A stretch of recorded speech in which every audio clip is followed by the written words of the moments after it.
Welcome everyone, कैसे हो? आई हो बहुत अच्छे हो। आज हम लोग इम्पॉर्टेंट एक टॉपिक को डिस्कस करेंगे जो होगा रेजिस्टेंस के ऊपर। क्या सर कभी से रेजिस्टेंस को डिस्कस करें? रेजिस्टेंस बहुत इंपॉर्टेंट क्वांटिटी होता है एक इलेक्ट्रिकल सर्किट का, हम लोग को इसको जानना बहुत ज़रूरी है। पिछले लेक्चर में हम लोग ने डिस्कस किया था कैसे रेजिस्टेंस जो होता है वो लेंथ और एरिया पे डिपेंड करता है और ओवरऑल रेजिस्टेंस को हम लोग को रेजिस्टिविटी के टर्म में दे देता है। आज हम डिस्कस करने वाले किस तरीके से रेजिस्टेंस एक कंडक्टर के टेम्परेचर पे डिपेंड करता है, that is variation of resistance with temperature. यानी कि अगर आपने वायर का टेम्परेचर चेंज कर दिया तो रेजिस्टेंस किस तरीके से बदलता है, this thing we are going to सी।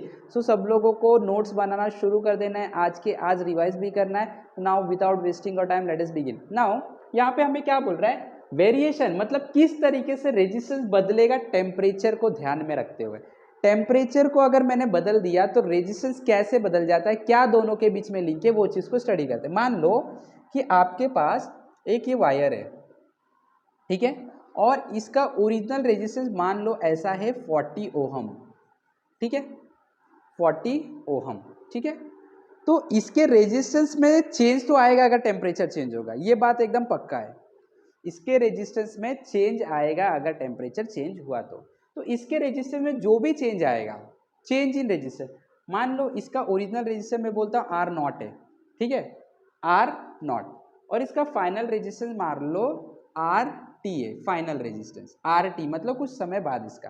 तो जो इसके रेजिस्टेंस में चेंज आया, चेंज कैसे मिलेगा आपको, फाइनल माइनस इनिशियल।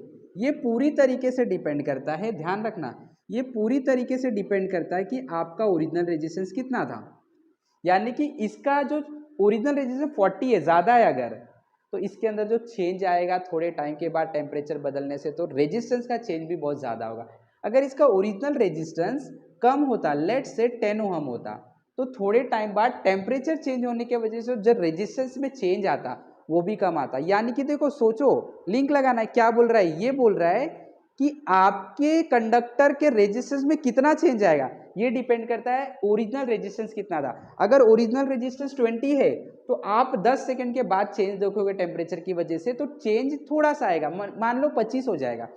लेकिन आपका रेजिस्टेंस स्टार्टिंग में ही पहले ही 40 था, 40 था, ज़्यादा था, तो आप 5 सेकंड या 10 सेकंड के बाद देखोगे तो चेंज बहुत ज़्यादा आया होगा। हो सकता है वो 50 हो जाएगा, हो सकता है वो 85 हो जाएगा। यानी कि अगर आपका ओरिजिनल रेजिस्टेंस कम है तो चेंज भी कम आता है, अगर ओरिजिनल रेजिस्टेंस ज़्यादा है तो चेंज भी ज़्यादा आता है। तो अभी देखो, मान लो मैं यहाँ पे बता देता हूँ, लेट, ऐसे मैं बता देता हूँ, let R not be the initial resistance, initial resistance of a conductor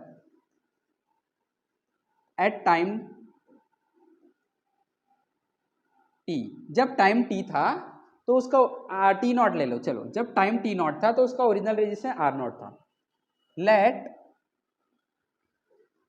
resistance changes to R due to change in temperature from T not to T. देखो, अब हमने क्या बोला कि पहले जो हमारे पास कंडक्टर था उसका जो रेजिस्टेंस था, क्या चीज, रेजिस्टेंस की बात करें, वो आर नॉट था और उस टाइम पे टेम्परेचर टी नॉट था। फिर कुछ समय बाद टेम्परेचर बदल के टी हो गया और रेजिस्टेंस बदल के कितना हो गया, आर हो गया। क्लियर?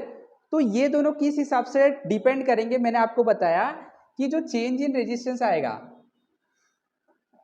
यहां पे मैं लिखूंगा चेंज इन रेजिस्टेंस, चेंज इन, ध्यान से देखना है, change in resistance is directly proportional. क्या होता है ये, डायरेक्टली प्रोपोर्शनल होता है।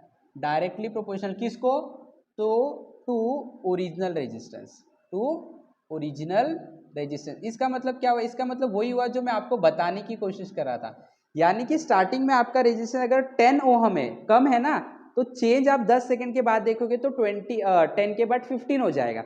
लेकिन अगर आपका स्टार्टिंग का रेजिस्टेंस 20 है या 40 है, मान लो ज़्यादा है, तो चेंज भी आप देखोगे 80 हो जाएगा 5 सेकंड या 10 सेकंड के बाद। क्लियर हुआ?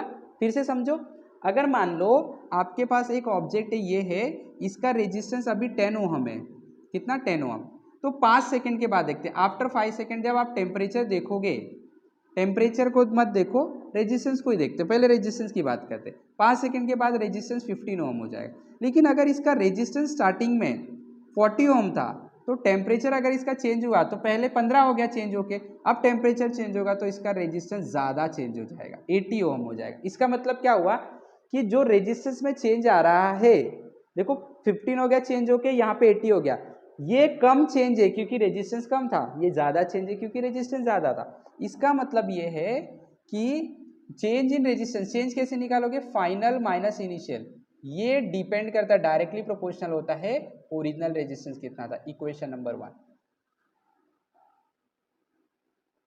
ठीक है।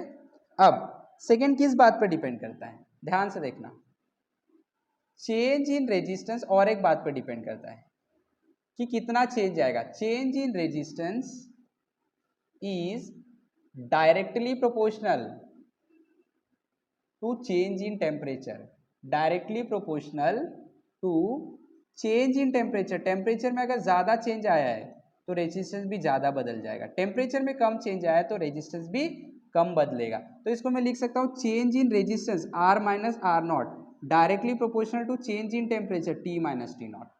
आया समझ में? ये डिपेंड करता है ओरिजिनल रेजिस्टेंस कितना था, ये इस बात पे भी डिपेंड करता है कितना रेजिस्टेंस में चेंज आएगा, इस पे भी डिपेंड करता है कि टेम्परेचर ज़्यादा बदला है कि कम। अगर टेम्परेचर ज़्यादा बदला है तो रेजिस्टेंस ज़्यादा बदल जाएगा, टेम्परेचर कम बदला है तो रेजिस्टेंस कम बदलेगा। So this is equation number 2। अब दोनों को कंबाइन कर देंगे फ्रॉम 1 एंड 2, तो देखो क्या मिलेगा हम लोगों को, मिलेगा R minus R not directly proportional to R not, बराबर, और R minus R not directly proportional to T minus T not, यानी कि चेंज इन टेम्परेचर। करेक्ट, इसको हटाओ तो ये हो जाएगा R minus R not is equal to some constant alpha R not T minus T not. तो alpha की वैल्यू क्या हो जाएगी, ये अल्फा जो होता है कांस्टेंट होता है, तो अल्फा इज कांस्टेंट, इसे बोलते हैं हम लोग temperature coefficient of resistance. Temperature, अच्छा सा प्यारा सा नाम दिया हम लोग ने इसे, टेम्परेचर कोएफिशिएंट ऑफ रेजिस्टेंस, और एक ये constant quantity for a given material. तो इसका फॉर्मूला अल्फा का बनाते हैं, ध्यान से देखोगे आप लोग अल्फा का क्या फॉर्मूला बनेगा, अल्फा इज इक्वल टू यहाँ पे कौन है, चेंज इन रेजिस्टेंस, रहने दो, चेंज इन रेजिस्टेंस, और यहाँ पे अल्फा के साथ आर नॉट मल्टीप्लाई में है, देखो मल्टीप्लाई में, इधर आएगा तो डिवाइड हो जाएगा, तो ये हो जाएगा divide, R minus R not के साथ आएगा डिवाइड हो जाएगा, और ये भी इधर आएगा तो डिवाइड हो जाएगा, तो ये हो जाएगा टी माइनस टी नॉट। तो आपको अल्फा का भी फॉर्मूला मिल गया, ठीक है। इससे आप निकाल सकते हैं कि कोएफिशिएंट ऑफ टेम्परेचर कोएफिशिएंट क्या है। अब इसका अगर डेफिनेशन और यूनिट बनाना है तो यूनिट भी और डेफिनेशन भी बना सकते हैं। देखो ये क्या है, यूनिट बना लेते हैं, चलो यूनिट क्या बनेगा इसका, ये क्या, आर माइनस आर मतलब चेंज इन रेजिस्टेंस, तो चेंज इन रेजिस्टेंस तो रेजिस्टेंस ही देगा, ओहम होगा, ये भी रेजिस्टेंस से ओहम होगा, और ये टेम्परेचर यानी डिग्री सेल्सियस या केल्विन होगा, ये दोनों कट गया, आपको मिला 1/डिग्री सेल्सियस, या तो आप इसको लिख सकते हैं सेल्सियस इनवर्स, या तो आप इसको केल्विन इनवर्स भी लिख सकते हैं। क्लियर? इसका डेफिनेशन देखो मैं कैसे बनाऊंगा, एकदम सिंपल, फॉर्मूले से ही डेफिनेशन बनाने आना चाहिए। देखो क्या है, ये बोल रहा है कि coefficient, temperature coefficient of resistance is defined as, it is defined as, देखो ध्यान से, इट इज डिफाइंड एज क्या, ये change in resistance, change in resistance, किस में चेंज आ रहा है, रेजिस्टेंस में, डिवाइड मतलब पर यूनिट, पर यूनिट, ये क्या है, ओरिजिनल रेजिस्टेंस है, पर यूनिट ओरिजिनल रेजिस्टेंस, और क्या बचा, ये चेंज इन टेम्परेचर, ये भी डिवाइड में, तो मैं लिखूंगा per unit change in temperature, per unit change in temperature. तो क्या है, देखो ध्यान से, alpha is defined as change in resistance per unit original resistance per unit change in temperature, resistance per unit original resistance per unit change in temperature. तो इस तरीके से जो हमारा रेजिस्टेंस होता है वो टेम्परेचर के ऊपर इस तरीके से डिपेंड करेगा। ये आपका रिलेशन हो गया, ठीक है। तो R minus R not upon T minus T not. तो इसके ऊपर न्यूमेरिकल्स करोगे तो आपको और अच्छा समझ में आएगा, जो कि हम लोग नेक्स्ट लेक्चर में करेंगे। तो अगर वीडियो पसंद आया, समझ में आया तो लाइक करना है, शेयर करना है, चैनल पे नए हो तो सब्सक्राइब भी करना है। इसी तरीके से हमारे साथ जुड़े रहे, सीखते रहे। Have wonderful day, have wonderful learning. Thank you very much.